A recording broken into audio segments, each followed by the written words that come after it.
सुनो इधर, प्रिडीन चल रहा था और प्रिडीन में अब अपन पढ़ते हैं उसका अपचयन भाई। पहला अपचयन रानी निकल द्वारा भाई।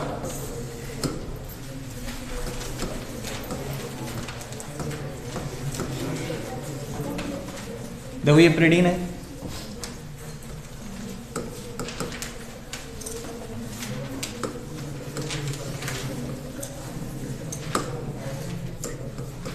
रानी निकल की उपस्थिति में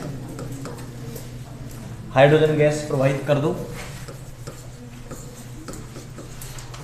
ये बन जाएगा भाई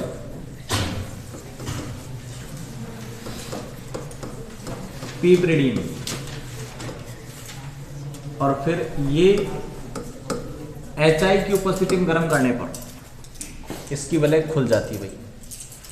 और वैसे तो आपको पता है रेड पी और HI से उतने ही कार्बन वाली एल्केन बनती है। कितने कार्बन इसमें? 1 2 3 4 5 कार्बन वाली एल्केन बन जाएगी।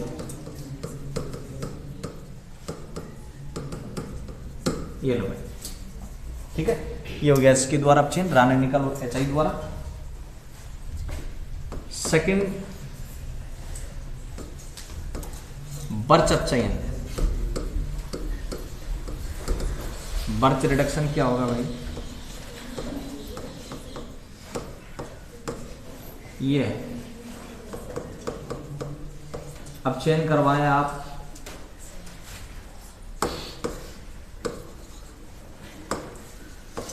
दो H काम आ जाएंगे, सोडियम और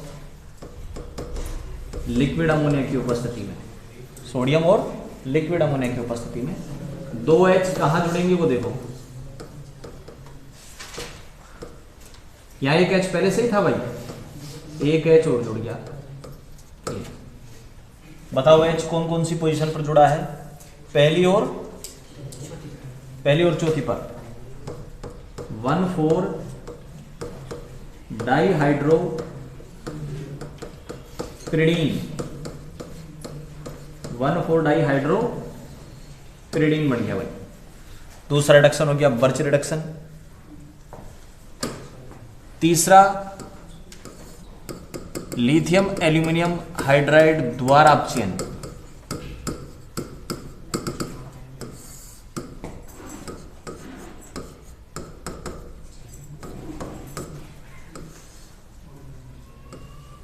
लिथियम एल्यूमिनियम हाइड्राइड, ठीक है। या फिर आप सोडियम और C2H5OH काम मिले, 4 H जुड़ गए।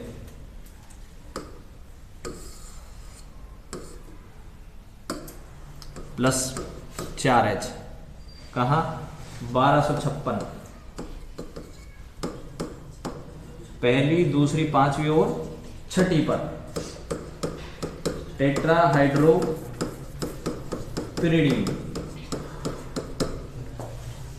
पहली, दूसरी, तीसरी, चौथी पे नहीं जुड़ा भाई, तो तीसरी चौथी पे नहीं जुड़ा तो तीसरी चौथी के बीच डबल आ जाएगा, सही है कि नहीं?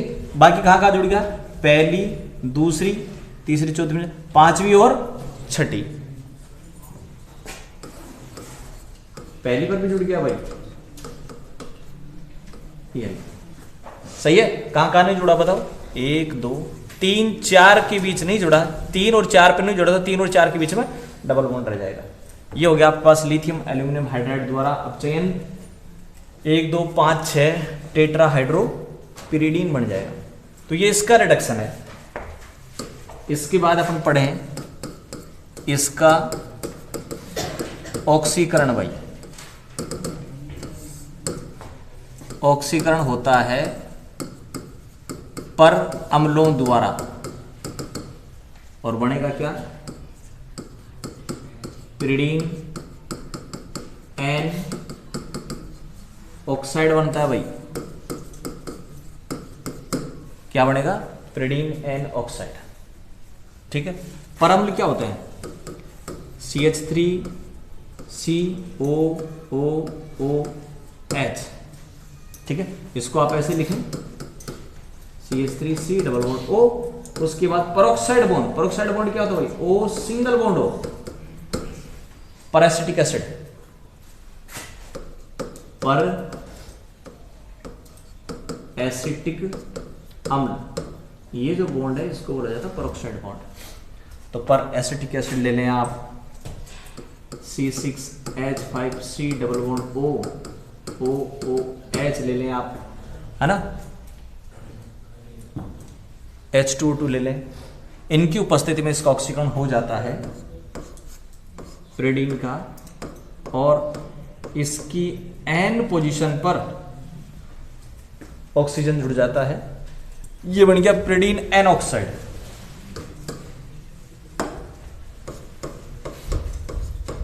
Pyridine N oxide.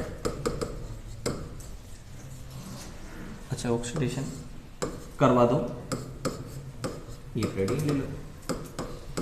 किसकी उपस्थिति में हुआ, परम ले लें आप, कौन सा, CH3COOH ले लें, या C6H5COOH ले लें भाई। CF3COOH भी ले सकते हैं, है ना, मतलब कई परम ले सकते हैं आप, कोई सा परम ले ले रहे, क्या बन जाएगा बताओ, प्रिडीन N ऑक्साइड।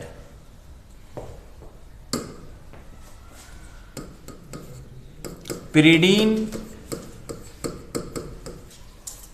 N ऑक्साइड वापस पिरिडीन में बदल सकता है भाई। कैसे, ये जो पिरिडीन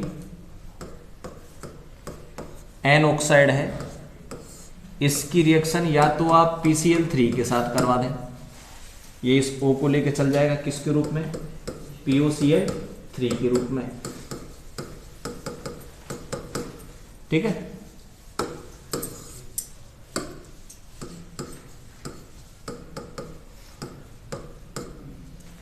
या फिर आप इसकी रिएक्शन करवा दें RCH2I के साथ, क्षार की प्रेजेंस में रिएक्शन करवा दें, ठीक है, तब भी ये इसमें बदल जाएगा पिरिडीन में। प्लस इसका HI के साथ, HI के रूप में, अब क्या बच गया, RCH बच गया, O के साथ एल्डिहाइड बना देगा RCH। तो पिरिडीन N ऑक्साइड वापस पिरिडीन में भी बदल सकता है भाई PCl3 और RCH2I डालने पर। एक रिएक्शन इसकी और रह गई कि यदि आप इसकी रिएक्शन सोडियम के साथ करवाएं,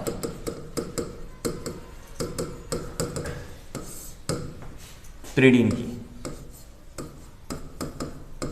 की रिएक्शन सोडियम के साथ करवाएं, तो डाई पिरिडीन व्युत्पन्न बनता है, और डाई सोडियम व्युत्पन्न बनता है। डाई सोडियम व्युत्पन्न क्या होगा, देखो भाई, इस प्रकार से, यहां कौन था N और ये कौन आ गया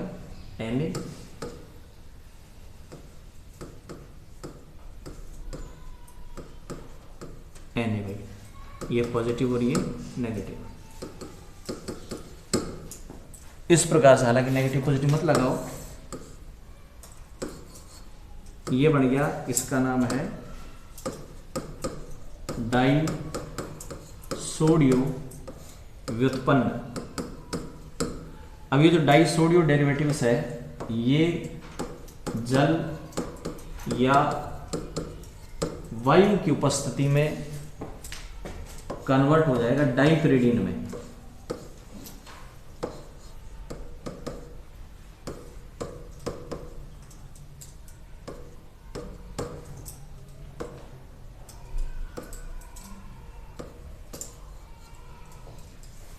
एक दो तीन चार, 1 2 3 4, ये इधर वाले प्राइम है, ठीक है। कहां कहां जुड़ी है दोनों रिंग? 4,4 प्राइम पर, है ना भाई। Di pyridyl, di pyridyl. देखो क्या हुआ, बस सुने। प्रिडीन सोडियम के साथ पहले क्या बनाता है भाई? डाई सोडियो व्युत्पन्न बनाता है, डाई सोडियो व्युत्पन्न बनाता है, जो कि वायु या जल की उपस्थिति में किस में बदल जाता है? डाई पिरिडाइल में परिवर्तित हो जाता है।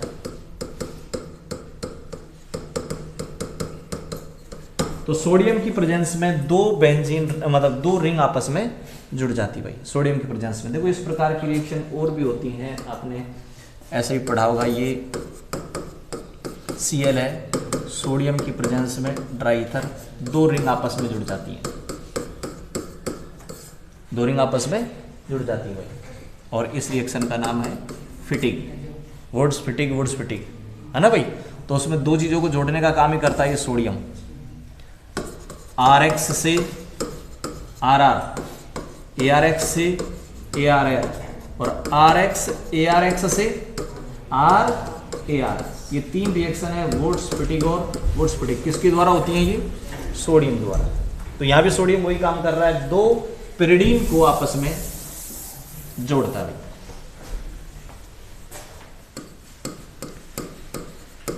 संरचना व एरोमेटिसिटी,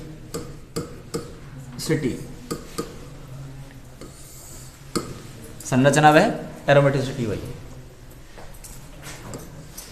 जो बेंजीन है ना भाई, उस बेंजीन की अनुनादी ऊर्जा 150 किलोजूल पर मोल होती है। 144, 150 है ना, तो 44, 45, ठीक है। तो 150 के आसपास बेंजीन की अनुनादी ऊर्जा है, ठीक है। और पिरिडीन की अनुनादी ऊर्जा 125 है भाई, ठीक है। तो देखो भाई 150, 144 भी लिख देंगे, कभी 45, कभी 46 है ना। तो 150 के आसपास है मतलब। तो ये बेंजीन की अनुनादी ऊर्जा है। अब पिरिडीन की बात कर रहा हूं, ध्यान से सुनना। पिरिडीन में मतलब मैं इसका बता रहा हूं सबसे पहले क्या, अनुनाद भाई, संरचना व एरोमेटिसिटी में आप यही चीजें लिखते हैं, पहले भी आपने पढ़ी थी। पिरिडीन में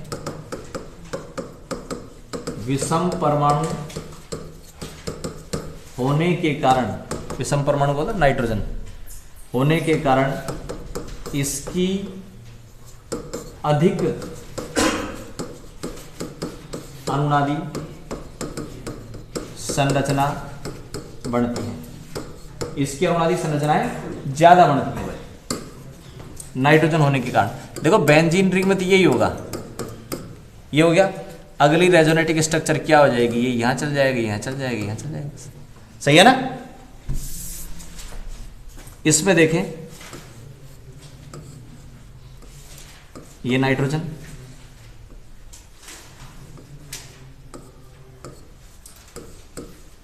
अगली अनुनादी संरचना क्या होगी इसकी?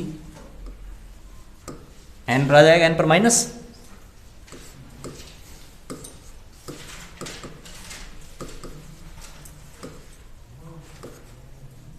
ये चार्ज प्लस। अगली अनुनादी संरचना ये आएगी, ये यहां आ जाएगा,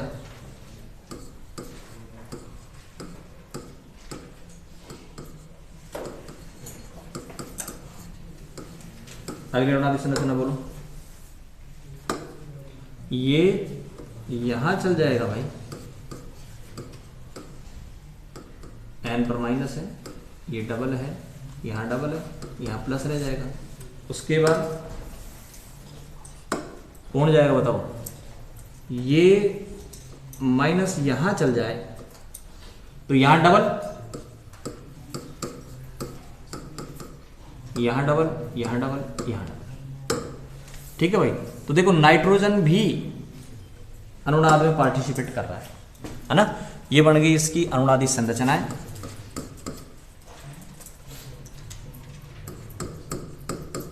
एक आपने पढ़ा एरोमेटिक षटक सिद्धांत, एरोमेटिक षटक सिद्धांत। एरोमेटिक षटक सिद्धांत में ये कहा गया कि 6 इलेक्ट्रॉनों का एक षटक जिनमें पाया जाएगा ना वो एरोमेटिक होंगे। 6 इलेक्ट्रॉनों का एरोमेटिक षटक जिनमें पाया जाएगा वो एरोमेटिक होंगे।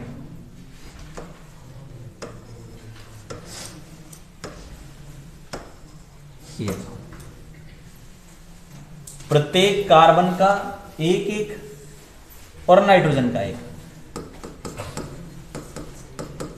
प्रत्येक कार्बन का एक एक है ना, तथा N का एक इलेक्ट्रॉन मिलकर क्या बनाते बताओ, एरोमेटिक षटक बनाते हैं। क्या बनाते हैं, एरोमेटिक षटक। ठीक है ना भाई, ये एरोमेटिक षटक बन गया। 5 कार्बन का एक एक इलेक्ट्रॉन और नाइट्रोजन का एक इलेक्ट्रॉन मिल गए, कितने बन गए बताओ, 6 बन गए ना। ये हो गया एरोमेटिक षटक सिद्धांत। यहाँ थोड़ी सी आपको दिक्कत आ रही है, हल हो जाएगा आगे देखें। ये हो गया एरोमेटिक षटक सिद्धांत। उसके बाद मैं बात करूं 4n+2 पाई हकल नियम की, 4n+2 पाई हकल नियम की। तो देखो ये जो प्रिडीन है लोन पेयर होता है ये नाइट्रोजन पे, ठीक है। इसको काउंट करें 2 पाई इलेक्ट्रॉन, इसको काउंट करें 2 पाई इलेक्ट्रॉन, इसको काउंट करें 2 पाई इलेक्ट्रॉन। ये लोन पेयर भाग नहीं लेता भाई, ठीक है ना, ये लोन पेयर भाग नहीं लेता। तो 6 पाई इलेक्ट्रॉन है, अतः क्या होगा भाई, एरोमेटिक होगा। या फिर मैं कहूं 4n+2 पाई हकल नियम की पालना करता है, अतः क्या होगा, एरोमेटिक होगा। 4n+2 पाई हकल नियम की पालना करता है, इसलिए क्या होगा बताओ, एरोमेटिक होगा भाई। ठीक है, ये हो गया 4n+2 पाई हकल नियम। ये पार्टिसिपेट नहीं करते, क्यों नहीं करते स्ट्रक्चर में अपन देखेंगे। फिर अपन पढ़ते थे क्या भाई, आणविक कक्षक संरचना। आणविक कक्षक संरचना में सबसे पहले अपन लिखते थे कार्बन का कॉन्फ़िगरेशन। बताओ कार्बन का कॉन्फ़िगरेशन क्या था, सब में यही केस था, S2P2। ये इसकी ग्राउंड स्टेट है, ये 2s है और ये 2p है। क्या ले आओ, इसकी एक्साइटेड स्टेट ले आओ,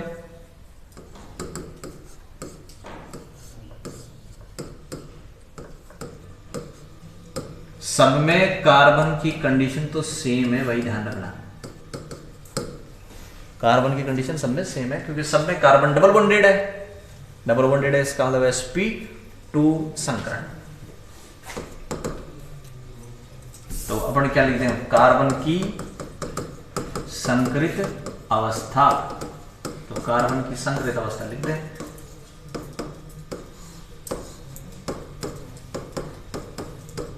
ठीक है, ये लो, कौन सा संकरण आ गया बताओ, sp डबल बॉन्डेड है तो sp2 ही होगा।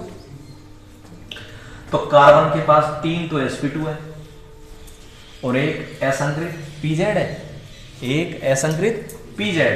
तो अपन क्या कहेंगे कि कार्बन के पास 3 sp2 संकृत कक्षक हैं जो अपने आप को कैसे विन्यासित करेंगे? 3 रहे भाई, है त्रिकोणीय समतल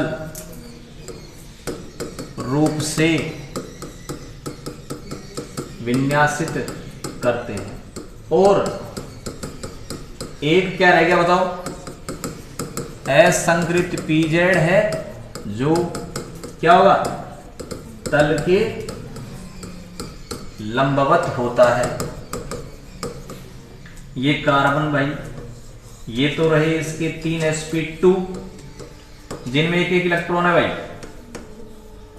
ये 3 तो रहे sp2 जिनमें एक एक इलेक्ट्रॉन है। ये त्रिकोणीय समतल रूप से विन्यासित कर दिया। और एक क्या बच गया भाई? असंकृत पीजेड बचा हुआ है जो तल के लंबवत है। और उसमें कितने इलेक्ट्रॉन है? उसमें भी एक है। सही है। ये कार्बन की संकृत अवस्था हो गई। इसके बाद अपन बात करेंगे इसकी नाइट्रोजन की।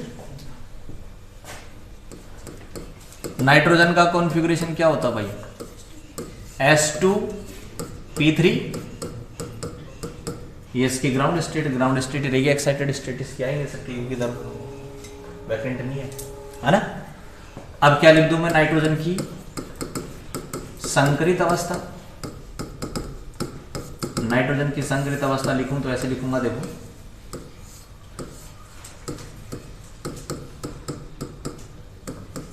ये है 1s और ये 2p।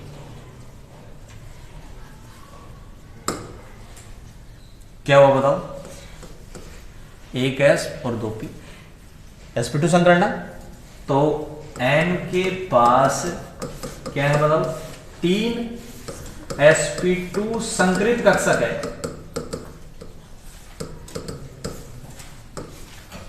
ठीक है। तथा एक क्या है? असंकृत पीजेड है जो क्या हो जाएगा? तल के लंबवत होगा। तो स्ट्रक्चर कुछ इसकी ऐसी हो जाएगी कि ये N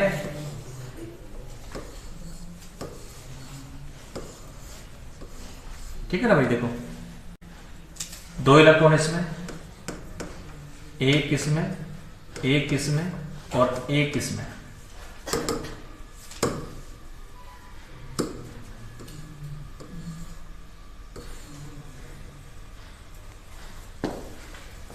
ये संकरित है, ये संकरित है, ये संकरित है, ये संकरित है। संकरित सिग्मा बनाएंगे, ध्यान रखना, संकरित सिग्मा बनाएंगे। असंकरित पाई बनाएगा। तो ध्यान दे रहे, नाइट्रोजन का पाई कौन बनाएगा? असंकृत पीजेड जिसमें एक इलेक्ट्रॉन है। इसलिए ध्यान रखना, पाई बॉन्डिंग जब बनेगी तो नाइट्रोजन का एक इलेक्ट्रॉन ही काम आएगा। ठीक है। और कार्बन का भी एक आएगा। कितने कार्बन है? 5 कार्बन है। 5 कार्बन के 5 इलेक्ट्रॉन हो गए।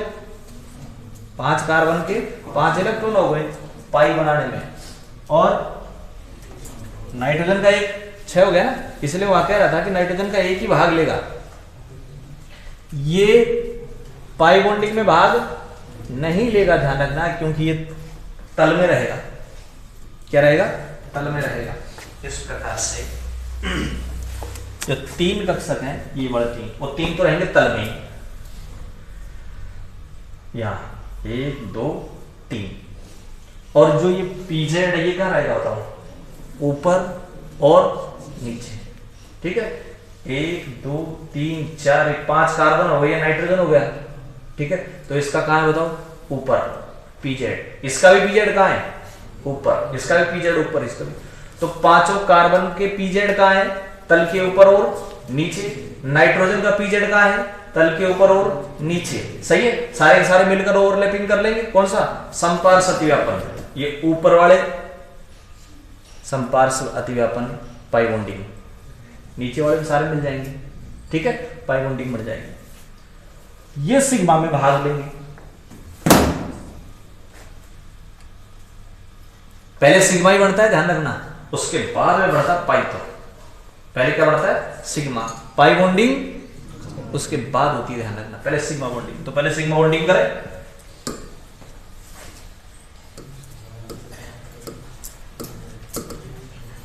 सिग्मा बॉन्डिंग, देखो भाई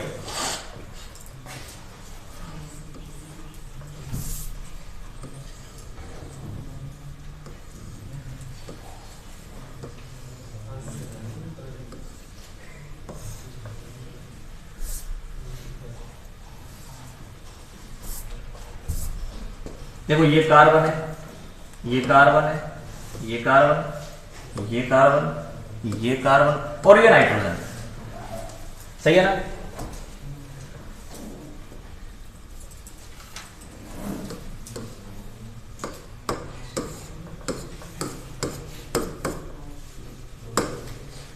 इस कार्बन के देखो कितने sp2 हैं? 3 sp2 हैं, 1 2 3। और ये जो कार्बन है, इस कार्बन के पास भी 3 sp2 हैं, 1 2 और ये 3। इसके पास 3 sp2, 1 2 3। इसके 3 sp2, 1 2 3। इसके sp2 3 कहाँ है भाई? 1 2 और ये 3। ये थोड़ा नीचे कर देंगे इसको। नाइट्रोजन का 1 2 और ये 3, सही है। अब इन सब इलेक्ट्रॉनों की अगर बात करें आप,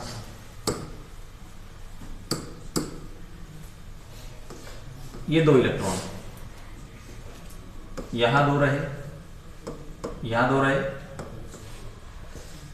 ये 2 रहे, ये 2 रहे, होगी भाई। उसके बाद इसमें तो 2 रहेंगे रहेंगे भाई,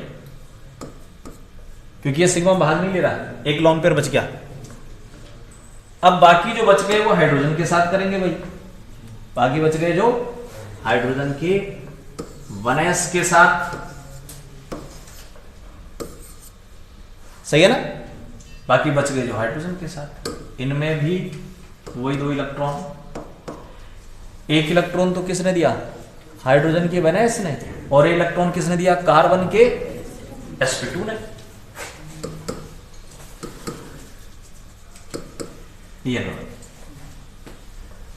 ये सिग्मा बॉन्डिंग हुई। सिग्मा बॉन्डिंग के बाद इसको सिग्मा बॉन्डिंग कैसे दर्शा देंगे आप?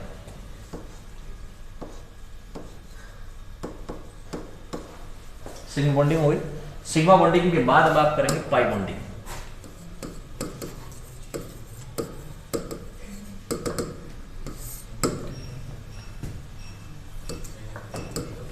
प्रत्येक कार्बन का असंकृत पीजेड तथा एन का असंकृत पीजेड क्या करेंगे भाई? संपार्श्व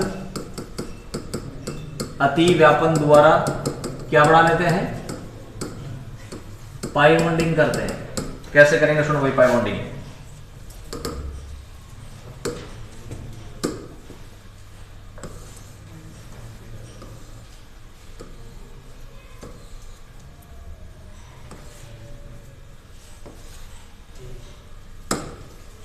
ये कार्बन, ये कार्बन, ये कार्बन, ये कार्बन, ये कार्बन और ये नाइट्रोजन। कार्बन के पास क्या बचा हुआ है? असंकृत पीजेड।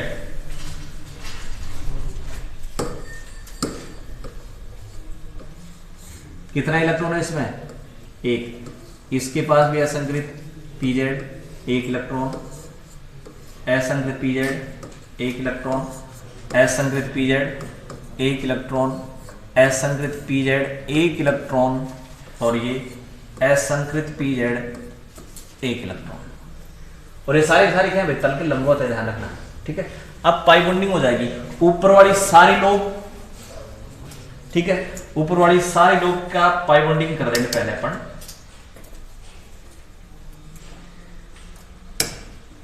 इसके द्वारा कर दो। देखो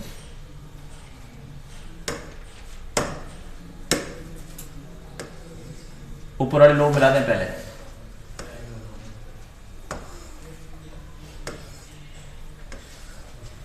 सही है भाई।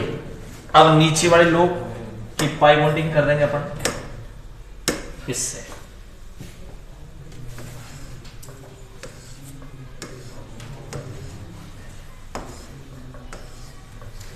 ठीक है, तो ऊपर वाले लोब और नीचे वाले लोब आपस में मिल जाएंगे और क्या बना लेंगे बताओ, पाई बॉन्ड बना लेंगे। तो ये सिग्मा बॉन्डिंग और पाई बॉन्डिंग हो गई भाई, है ना। तो ये तो हुई इसकी स्ट्रक्चर, एरोमेटिसिटी।